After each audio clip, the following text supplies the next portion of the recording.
Aruvera nawe ni umuntu afasha benshi muri bino vyerekeye vy'impano.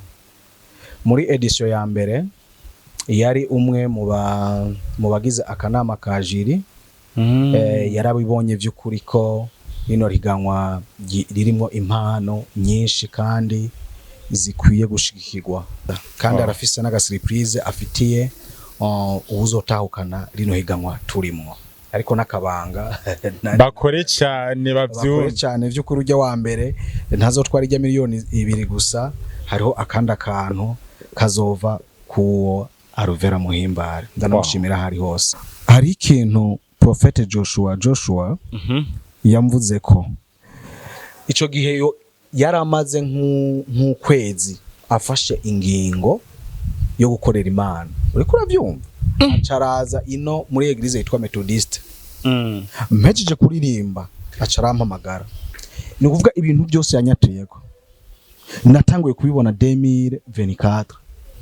Ibintu byose Joshua yakwatiye. Nabibonye 2024. Iyo abandi umuntu yihebura navuga ati by'ukuri bya bintu wa muntu yambwira ntibibaho. Kandi ntanyibuka. Mugabo nzobumwibutsa. Sponsor ndayikeneye, amahera ndayakeneye. Mugabo ndayaronse nukwagura. Urabona ko wa mbere tumi miliyoni 2. Ndipfuza ko umunsi umwe tuzomuha miliyoni 10, miliyoni 30, miliyoni 20. Niyo vision mfise n'ukuri. Wow. Naho nonga sponsor ubunyeru ubu urabona ubunyeru uko turi muri Cardo finale ya heads. Ubunyeru no shandara ndugije ajya amafaranga yabaje bahembwa. Kacha ntegura na sono irengeye ivyiyumviro ni. Apana bijya wacize kuri afishe. Bari kuri konti yiwanje kacha guma yafise mu maboko. Ubundi niwegeze kumbwira ati none hakumenga aha ni murenganya, navuga ati yabandenganya edition zose zimaze kurengana nta mwangirikane arimwo araronka prix muri bane. Yabandi uburenganya rero nibo noherako, kandi ndabakunda kandi nama nabashwane ndabatera inegati kora n'inguvu, mudakoze n'inguvu nimuze mu ngo dusenga hamwe. Rero turasenga Imana ikaturongora. Vy'ukuri hariho impano nyinshi cyane zabuze ahantu zishobora guserurira impano zabo. Mwico gihe kubera benshi twarakorana, benshi narababona, candashiraho kino cyumviro ko ubona gute natwe dushiraho competition dushigikira impano shasha, uwasumbije abandi tumushimire, tunamurungike no muri studio kugira ngo impano yiwe igaragare.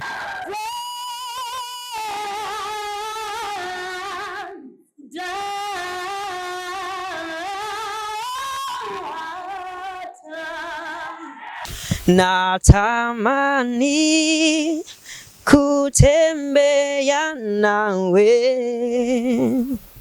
natamani kutembea nawe, niongoze, niongoze. Witwa gute? Nitwa Soni Giraneza. Soni. Yeah. Mvuka hesosi. Mvuka mwina ya Rumonge muri Gatete, muri zone ya Gatete. Yeah. Bon, niryo rya mbere woje muri higanwa cyane.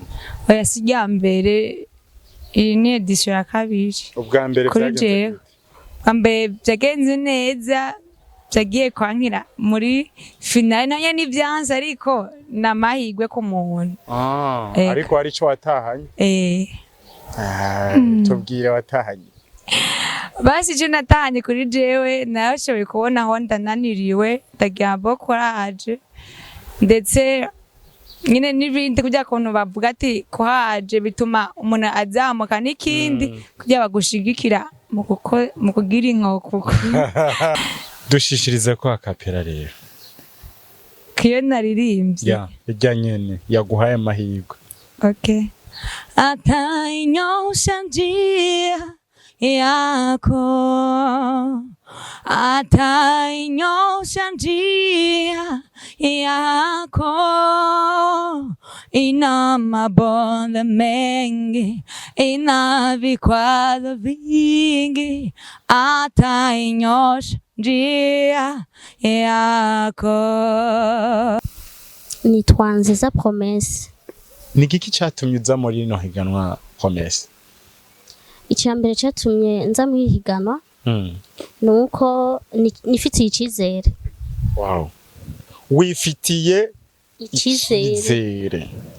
Usanzwe uvuka? Mvuka mu ntara ya Bubanza ya kera, ubu turi muri Bujumbura yagutse. Ebana, yenyewe. Wavuye i Bubanza gushika hano mu Rumonge uje muri no higanwa. Ego cane. Uri n'umwete. Umwete Mwinshi. yo. Vyagenze gute? Ego uko vyagenze kose ndabishima Imana kuko habaye ubugombe bwayo. Ego. Kuvuga nk'utabaye selection. Ariko ntubona ko ndyohewe navyibona. Wa passage canke ni wa passage? Oya sinagiriwe amahirwe yo gupasa. Oya sinagiriwe amahirwe ariko nanezereje nuko nahashitse. Kuko kuba umuntu agiye muhiganwa habamwo tubiri. Ntabwo igihe cyose umuntu ajya muhiganwa yishizemo ko aza kuba uwa mbere canke uwa nyuma.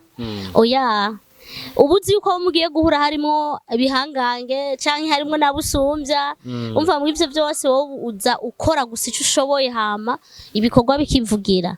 Kandi ntibisigura ko umuntu areka gupasa ngo no kubera ibikorwa bitavuze. Hari naho habamwo n'amahirwe gusa. Wow. Ego. Hari abashaka kuvuga ati usanga babiteguye nabe wowe ukuntu wabiravye nta karenganyo kabayemo. Oya ntabwo babiteguye nabi kandi nta karenganyo kabayemwo. Oya vraiment byagenze neza cyane kandi abakunzi ba Yagatech TV turanezerejwe no kuba umwe mu bakoze ikiganiro kuri televiziyo yacu yisanze mu batsinze. Omesha kuwa star mu mpisho. Yes, abatakwibuka urashaka kubabwira akazina? Ni Arlene Chemizier. Wow, Arlene Vite. Fresh. Wow. Yes, wimva gute kuba muri rino higanwa watowe mu bantu bagiye kubandanya? Je numva ndyohewe vraiment kubera ko ntago nabiziga muri make muri jewe. Nukuri. Really? Yego pe. Icambere cabikwemeza ko utabiziga. Basi jewe naje muri jewe numva ko niyemera. Ariko namaze gushika ubona hari ukabona ryamajwi. Wangu hari abantu navuga atakwereye Arlene. Ntaza gupasa ukuntu ndamuzi umenga ijwi ryiwe rimwe inkorora. Kandi vraiment ndagwaye grippe s'il ngwaye grippe n'inkorora. Pe ndabibaranye neza. Navyo wumva mu mvuko. Yego ni nabwo bwo bakandi narinda nafise. Wabimenye gute kugira ushobora kuza muri higanwa? Je ntago nari ndabizi. Grand Sale niwe yampaye link Alvera yariko bivuga kuri Facebook. Ampa link ambara ati Brema rabuzogende. Muhira wose bambwira ati gerageza genda. Ugerageza amahirwe. Nuko Alvera Imana muhezagire cane ewana aragahore kumbuka kabisa. Bro fresh. Safi. Wimva gute? I'm so happy.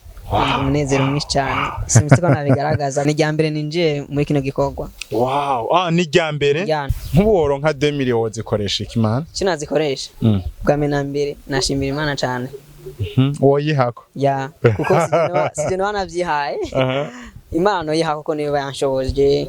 Kuko ndazi ni benshi bakoze kandi bose bakoze neza mugabo suko nakoze ibihambaye gusumba abandi ariko nahiswemo. Niwe Imana yampisemo muri benshi bariko barakora. Cishiriza ko ako koje. Karirimbo naririmbye. Yeah. Natamani kutembea nawe. Natamani kutembea nawe.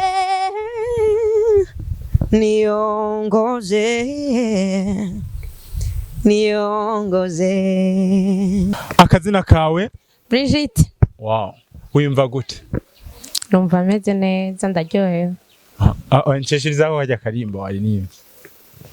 Quand il descend, oui, tout s'arrête. Il y a transfert entre ciel et terre. Quand il descend, l'atmosphère change. Il y a transfert entre ciel et terre. Wow. Ugeza kuririmba benshi bakomye amashi.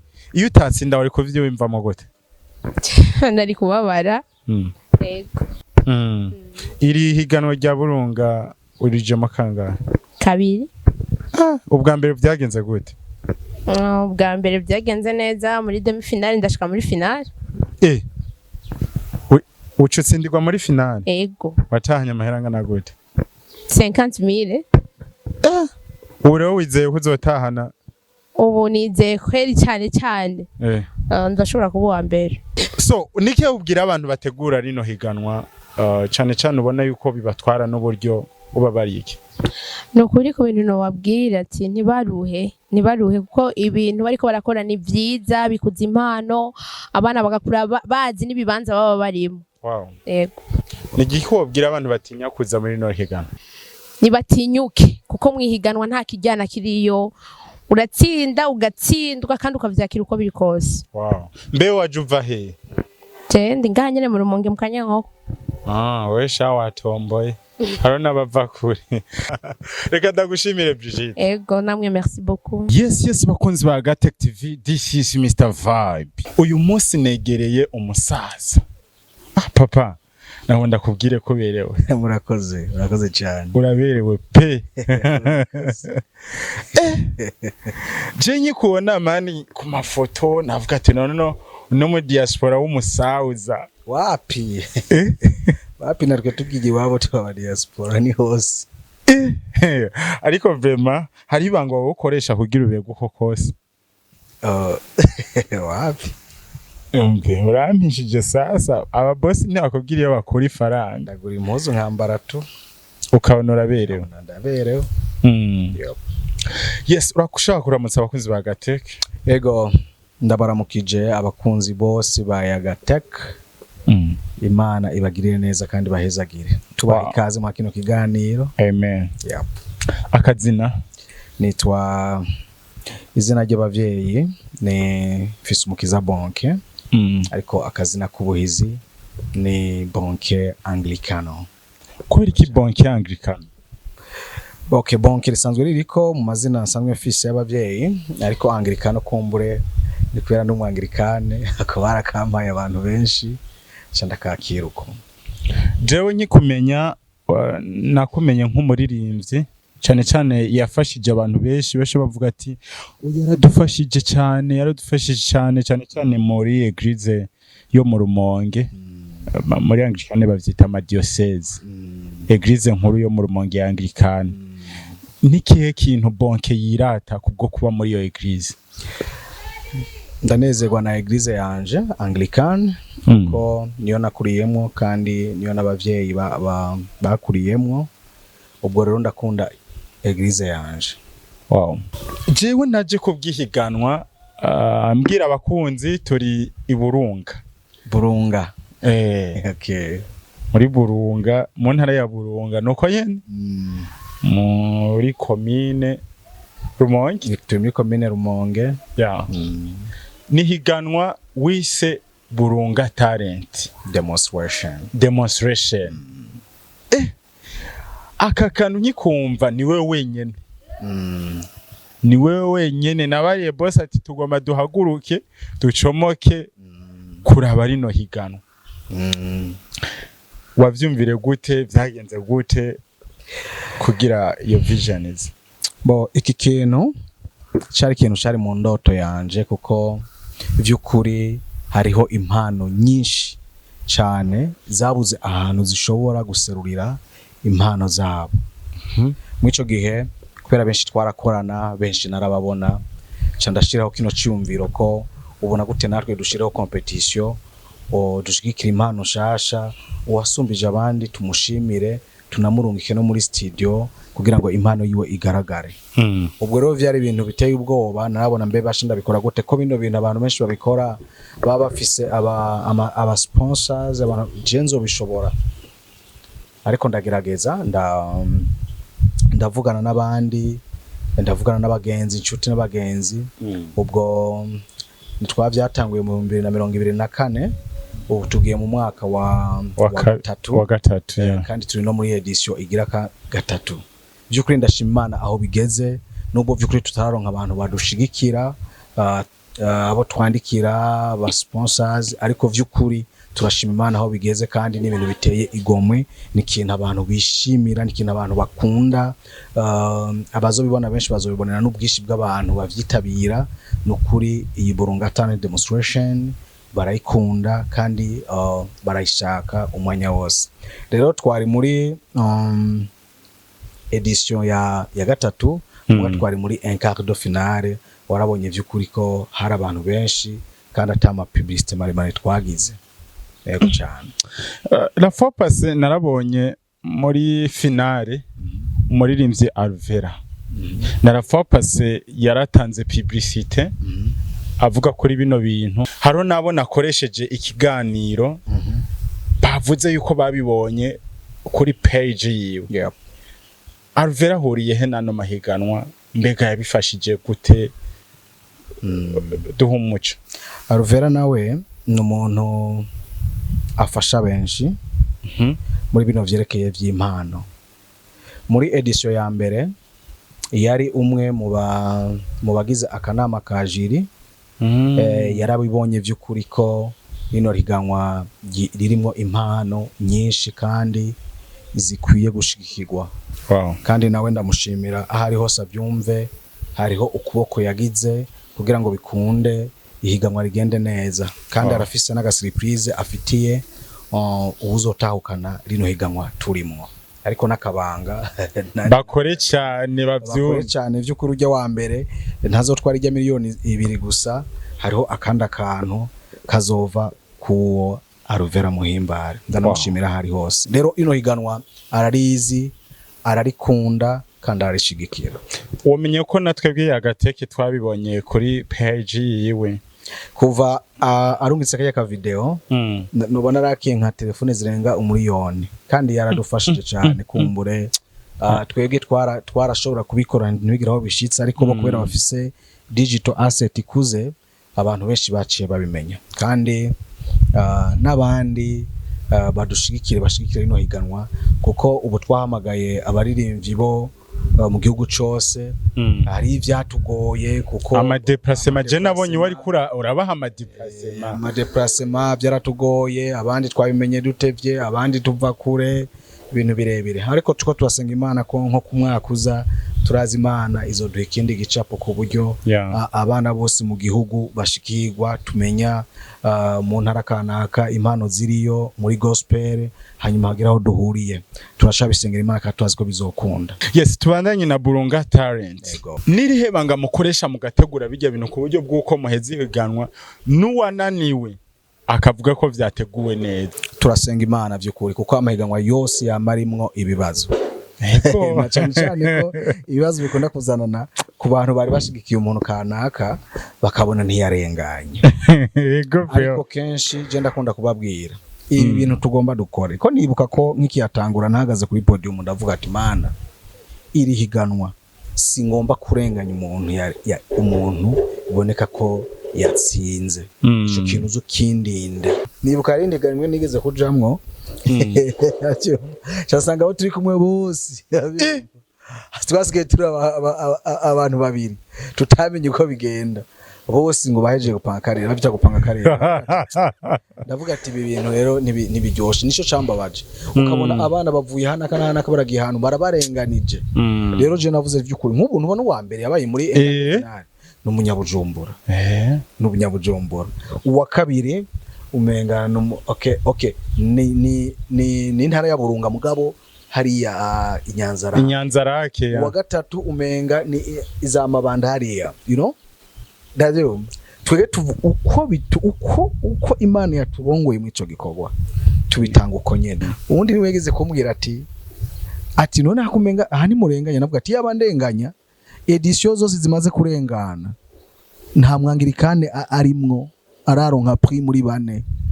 Yabandi uburenganya rero nibo nohera ko, kandi ndabakunda kandi nama nabashwane ndabatera inegati kora n'inguvu, mudakoze n'inguvu nimuze mu mbwe ngo dusenga hamwe. Rero turasenga Imana ikaturongora.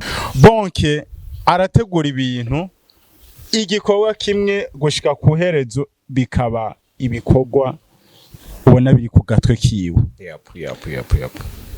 Ntaho hagera ahantu hahora hagira ukikora ku gatuza ukavuga ati nanje ndi umuntu adasanzwe. Ivyo bintu kiretse abo bimbonamwe ariko je muri jewe indani personality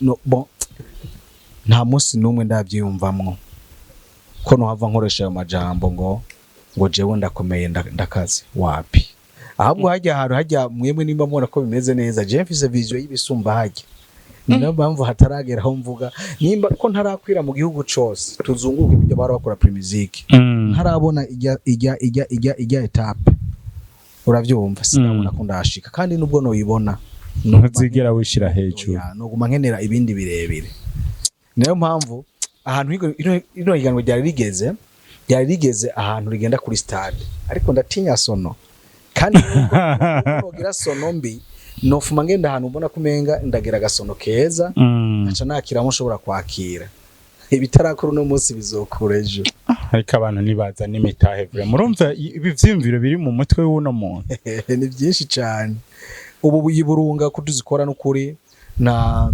dufashwa n'abagenzi dufashwa n'abagenzi bakunda kino gikorwa ugasanga nk'umuntu wa sare aravuze ati iyi sare ko tuyikotesha irake zitanu wowe uzocura irake zibiri arama sponsor irake zitatu harabaje bavuga ndiko ndakoresha Prophet of Jesus ni Joshua okay.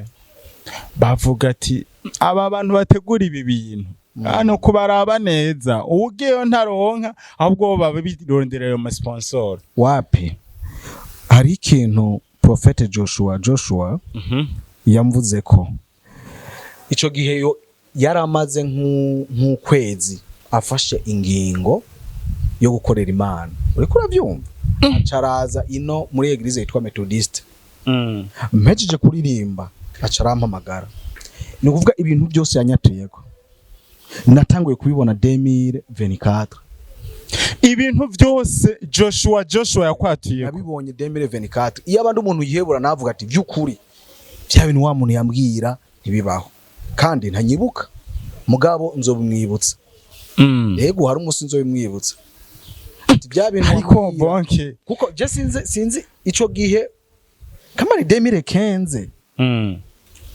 niho yoba yarafashe ingingo agitangura kuvuga ubutumwa mu maglize ya mbere sponsor ndayikeneye amahera ndayakeneye mugabo ndayaronse nukwagura urabona ko wa mbere 10 miliyoni zibiri ndipfuza ko umunsi umwe tuzomuha miliyoni 10 miliyoni 30 miliyoni 20 niyo vision mfise n'ukuri wow naho nonga sponsor ubunyeru ubu urabona ubunyeru ko turi muri karido finale ya heads ubu nyene no shandara ndugije ajya amafaranga yabaje bahembwa kaca ntegura na sono irengeye ivyiyumviro ni apana bijya wacize kuri afishe bari kuri konti yiwanje kaca guma yafise mu maboko ati yantangira hana nuko nsidana yakoreko kuko impano ni nyinshi urabona twari nk'ubu tuhari ko haraganwa abantu barenga 40 kuduga yes byaraso kuducanga ko dushobora kugira abanyandikiye rero bari bafise amajwi abanyandikiye rero batagira uko bangana ngaha nuvuga narakiye telefone imwe nayinyegeje ati basi bafuba koresha uraze ko naje byagoye no kuntu dukominika hango yego vraiment numva hari ingabire nyinshi zabuza ahantu ziserurira yo yes bonke ntiwumva imbere yo tankoreye akapera nawe indirimbo imwe muzukunda indirimbo ziwanje ya hariho indirimbo hari indirimbo nkunda kubera nayanditse nyene mu bihe nyene by'uwanje namona umenga ebana nta kundi kabaye ndimi bivuga uko hari kimwe mfise mu mutima wanje nuzuye umunezero n'ibyishimo ko Yesu ankunda nari mbibereye kandi nari ruhebwa tabizikiro yashize icyubahiro cwe mw'ijuru amanuka mw'isi y'umwijima arapfa nabikuba ibyaha byanje aremera yambikwa isoni zanje